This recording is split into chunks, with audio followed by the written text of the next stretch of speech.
할렐루야. 말씀으로 초대해 오신 여러분들을 주님 이름으로 축복합니다. 오늘 함께 나눌 말씀으로 초대해 본문 말씀은 야고보서 1장 5절에서 8절까지의 말씀입니다. 너희 중에 누구든지 지혜가 부족하거든 모든 사람에게 후히 주시고 꾸짖지 아니하시는 하나님께 구하라. 그리하면 주시리라. 오직 믿음으로 구하고 조금도 의심하지 말라. 의심하는 자는 마치 바람에 밀려 요동하는 바다 물결 같으니 이런 사람은 무엇이든지 주께 얻기를 생각하지 말라. 두 마음을 품어 모든 일에 정함이 없는 자로다. 아멘. 오늘의 본문 말씀 야고보서 1장 5절에서 8절 말씀을 가지고 가장 좋은 선택의 기준이라는 제목으로 말씀을 나누고자 합니다. 2009년 1월 15일 승객 155명을 태운 미 항공기 여객기가 새떼와 충돌하는 사고가 일어났습니다.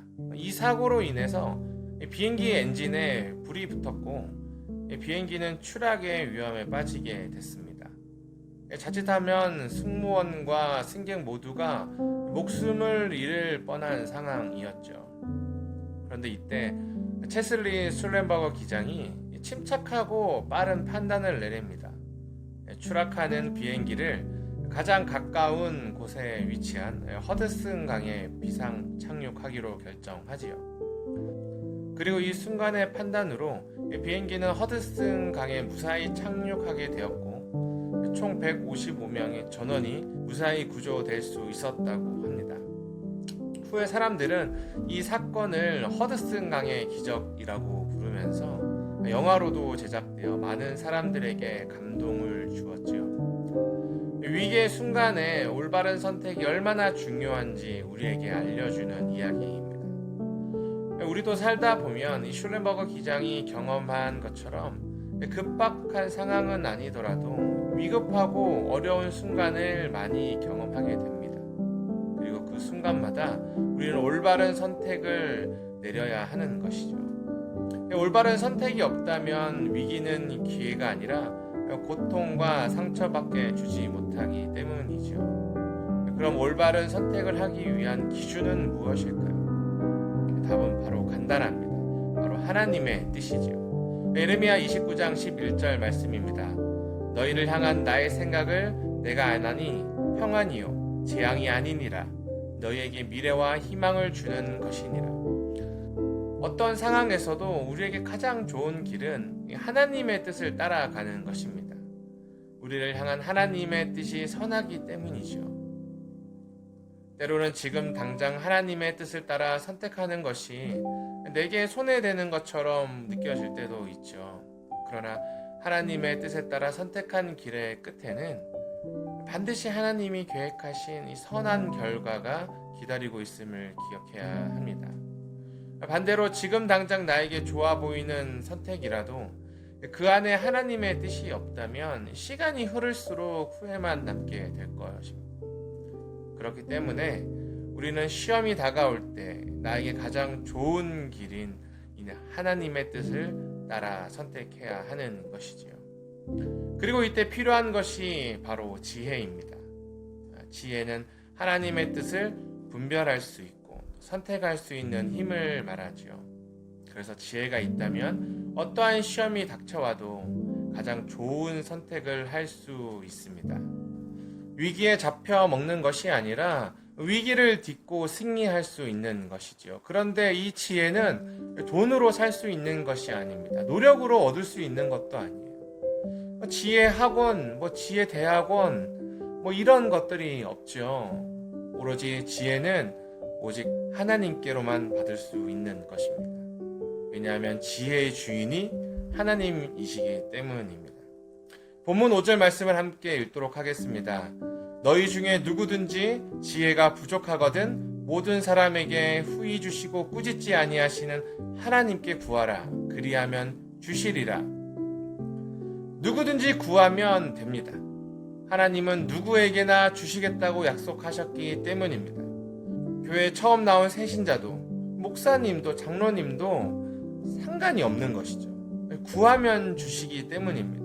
그냥 주시는 것이 아니라 후히 주신다고 약속하셨기 때문이죠. 그런데 이런 약속을 받았음에도 우리는 시험에 곧잘 넘어지곤 합니다. 바로 의심하는 마음 때문입니다. 본문 6절에서 8절 말씀입니다. 의심하는 자는 마치 바람에 밀려 요동하는 바다 물결 같으니 이런 사람은 무엇이든지 주께 얻기를 생각하지 말라. 두 마음을 품어 모든 일에 정함이 없는 자로다. 의심은 지혜를 얻을 수 있는 길을 막아버립니다. 여기서 의심하다는 헬라어 디아크로메노스라고 하는데요. 이 말은 저울질하다라는 뜻을 가지고 있습니다. 그러니까 마음에 저울을 두고 한쪽에는 하나님, 다른 한쪽에는 하나님이 아닌 다른 무엇을 두고 저울질을 하고 있다라는 것이죠. 왜 그럴까요? 하나님의 사랑을 신뢰하지 못하기 때문입니다. 하나님이 나에게 그 정도로 관심이 있으실까? 하나님이 내가 기도한다고 들어주실까? 위기의 순간 하나님이 나를 모른 채 하지는 않을까? 하는 이런 불안감이 있다라는 것이죠. 이런 마음은 우리를 향한 하나님의 사랑이 얼마나 깊은지 모르기 때문에 나타나는 현상입니다. 그래서 한쪽에는 하나님을, 또 다른 한쪽에는 하나님이 아닌 다른 무엇인가를 보험으로 챙겨두고 살아가고 있다는 것이죠.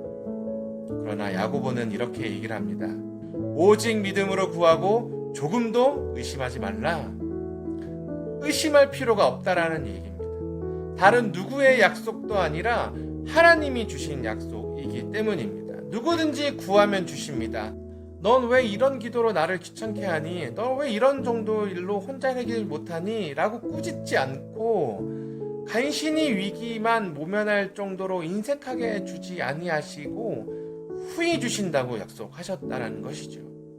그래서 우리는 어떠한 위기가 닥쳐와도 헤쳐나갈 수 있는 것입니다. 위기를 돌파하는 최고의 무기인 지혜를 얻는 길이 활짝 열려 있기 때문이죠. 사랑하는 직가성전 성도 여러분, 먼저 하나님의 사랑을 신뢰하시기 바랍니다. 우리 생각보다 하나님이 우리를 더 사랑하고 계십니다. 우리가 생각하는 것보다 하나님은 우리의 고민과 어려움에 더 깊은 관심을 갖고 계십니다. 그리고 그 어려움을 헤쳐나갈 수 있는 해답도 갖고 계시다는 것이죠. 하나님께 지혜를 구하시길 바랍니다. 꾸짖지 않고 후히 주시는 하나님께서 여러분들의 기도를 들으시고 그 상황에 꼭 필요한 지혜를 주실 것입니다. 그리고 그 지혜를 갖고 담대하게 하나님의 뜻을 따라 위기를 돌파하는 여러분 되시기를 주님 이름으로 소원합니다.